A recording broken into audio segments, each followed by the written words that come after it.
Hi, everyone. I'm Karen Curry Parker. Welcome to the Understanding Human Design podcast. I'm here today with Dr. Nicolya Williams, and we're going to be talking about human design. We're going to be talking about deconditioning around type, and we're going to be exploring Dr. Williams's unique story around deconditioning around design. So let's start first with, you had an experience in the beginning of your human design journey that is actually, honestly, like my worst nightmare. I cringe when I do a reading now. I've gotten, over the years, because I did do a reading one time for someone that that was the wrong chart. Oh but we fixed it pretty quickly. But when you first got your reading, you had a different chart, right? Yes. And I actually went several months with that chart, like feeling aligned, like trying to align my life with it for several months. And then I started a human design program and pulled up I wanted to see something on my chart. I can't remember what it was. And I was like, oh, this software must be weird. So I went to like another site to try to see if something was wrong with that software. And I went to like 3 sites, including yours, which is how I found you. And every site told me the human design type that I really was, but not what I thought I was. And yes, it was a giant nightmare, to say the least. So, okay. So what was your first chart? What type? So it wasn't too far off. The reason the reading got wrong was because they did PM instead of AM. Mm-hmm. So there weren't so many things off, but I was a manifesting generator the first time around, and I'm actually a manifestor. And interesting enough, when I found out I was a Manny Gen, I actually related more to being a generator. Like that to me felt more aligned, if that makes sense. Mm-hmm. So the manifestor side was like the initiator side. I'm like, oh my gosh, that's not me. It didn't feel good. Well, okay. So I really want to break this down a little bit, because it's not a common experience, but something in this experience is kind of common. And I want to just look at it for just a minute. Yeah. Because people tend to relate to being generators. They want to be manifestors. That's like, oh, I wish I was a manifestor. They relate more to being generators, right?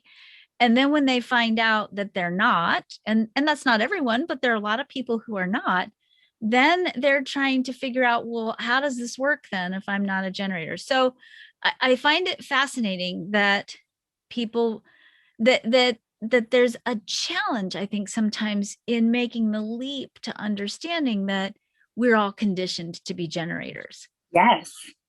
Yes. So what was that like for you to really sit with, oh, I'm not a generator? It made me like question everything in my life. So my family and my friends, they would always talk about like, man, you have all this energy, man, you can do all these things. You always take action. And looking back, I initiated a lot of things, but they were like, man, you take action on everything. You're ready, go, go, go. And so it made me question how much of it was conditioning, like, because we live over 50% of our population is Manny Gens and generators, like well over that. And so we live in this world where we're conditioned to be generators.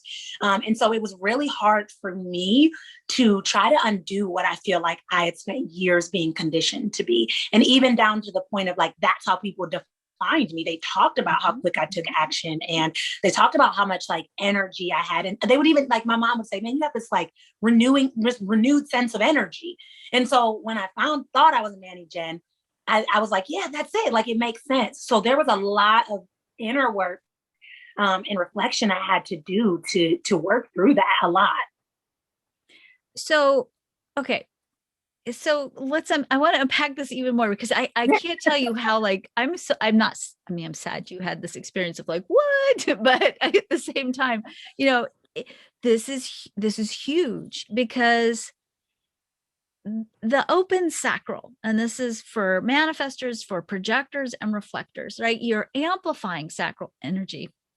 And in our culture, we really like get super happy about people who are like doing, right? We even for the generator types, there's a certain amount of accolade around the hustle, right? If you're an entrepreneur, let's say, let's couch it in the terms of being an entrepreneur. If you're an entrepreneur and you're like sleeping with your laptop under your bed and waking up every 2 hours to answer international customer service emails, right? That's the grit part of your startup story. And we bow to that, like that's how you should be, right? That's, you earned it.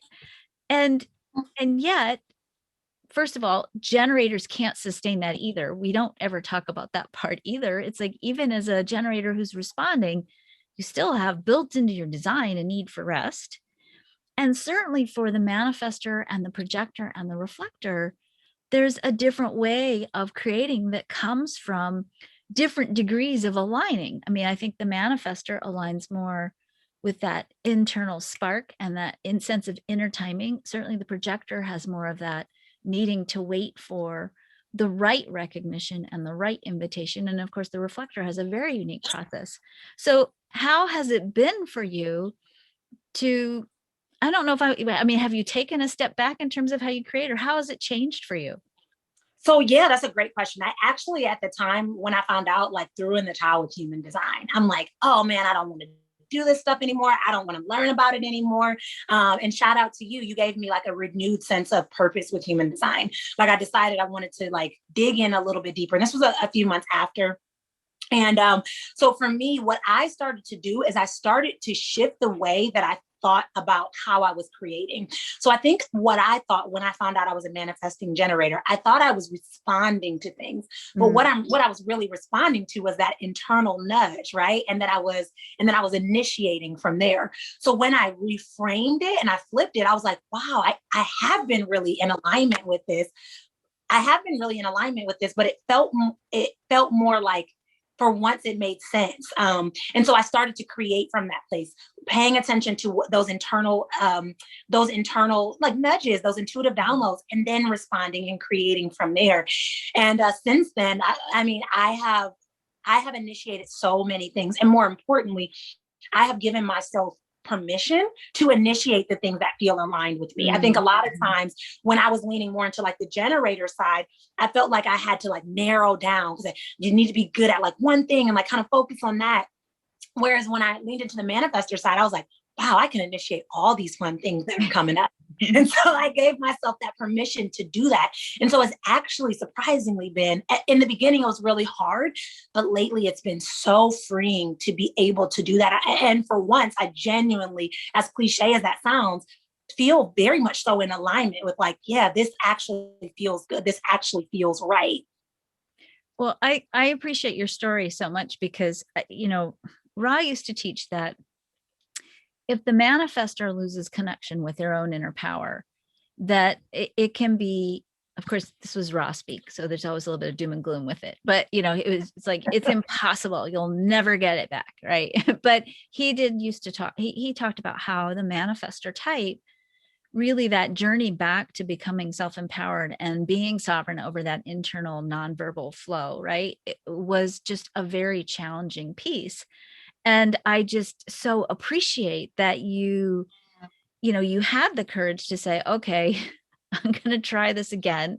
I don't know if it's going to be right or not, but I'm going to explore this. And that you are going through this recovery process, if you will, with your manifestor essence.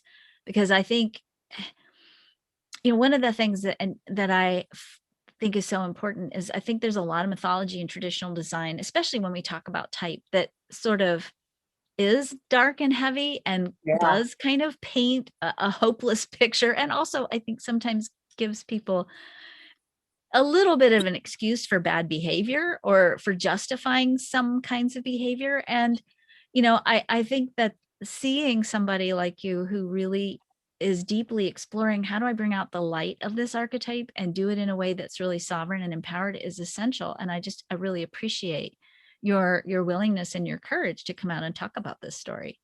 Thank you. I think also, to add to that, I think this story, it was all meant to happen the way it happened, because now, one, if I do readings, I'm super cognizant. Like, did I check the time? Did I check the location? Like, I have to this day not messed up a single reading because I'm so hyper aware of it.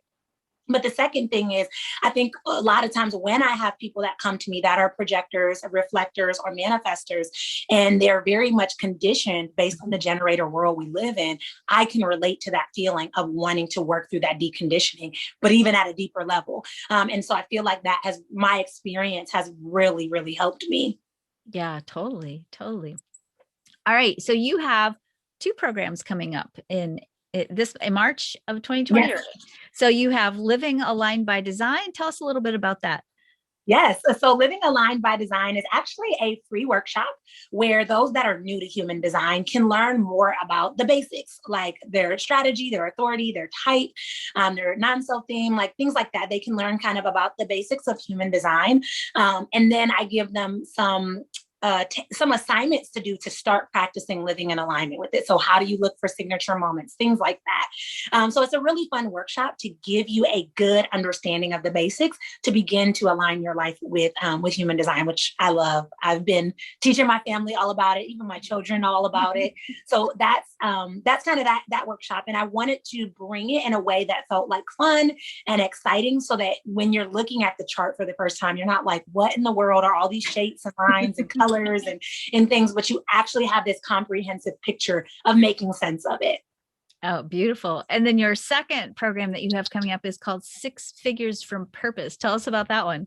Yeah, so that's super exciting. 6 Figures from Purpose is all about profiting from your passion and from your purpose. Mm-hmm. So basically, there's so many of us that I feel like there's this societal programming we have where we are given this one size fits all approach to the world. Have 2.5 kids, get a white picket fence and a house and a dog and a spouse. And so we follow this trajectory based on what societal norms are, or our programming or our experiences tell us we should or shouldn't be. And so in this course, I really help people uncover their purpose and their passion. And then I help them to build from there. Like, how do you go about building your life to relate to that? How do you go about building an impact related to that? And how do you go about increasing your income as it relates to that? So I'm really, really excited. That's juicy and that's powerful. And that's the piece that if I could get everybody liberated from the whole, clock in, clock out, go home model of creating. So, awesome. So Nicolya, how can people connect with you? Yes, sure. So I try to make it easy. I'm Nicolya Williams across the board. So I'll spell Nicolya, Nicolya Williams. That's simple. But Nicolya Williams across the board. So you can find me on Facebook at Nicolya Williams or Instagram at Nicolya Williams. And then I also did something really cool where I made a challenge with myself back in May of 2020. And it was on YouTube. I created a YouTube channel, Dr. Nicolya Williams on YouTube. And I said that I was going to put a video up every day for the month of May. And I put a video up every day from the month of May 1st, 2020 to March 3rd, 2021. So I have loads and loads of great information. So you can also check me out on YouTube as well. That's awesome. That's a big challenge when you probably had kids home in a pandemic. And yes. Oh my goodness. Very manifestor of you. I love it. I love it. So again, you guys, at Nicolya Williams on Instagram and Facebook, Dr. Nicolya Williams on YouTube. And you can go connect with her there. Check out her Instagram page. Her bio's there. You can DM her. You can sign up for Living Aligned by Design and also 6 Figures on Purpose. Thank you. Thank you so much for sharing your adventure with us. And the pleasure was all mine. Seriously. I'm honored to be here. Well, I appreciate your story so much. And I'm so grateful that you're out there showing us what a sovereign, empowered manifestor looks like. Thank you. Thank you.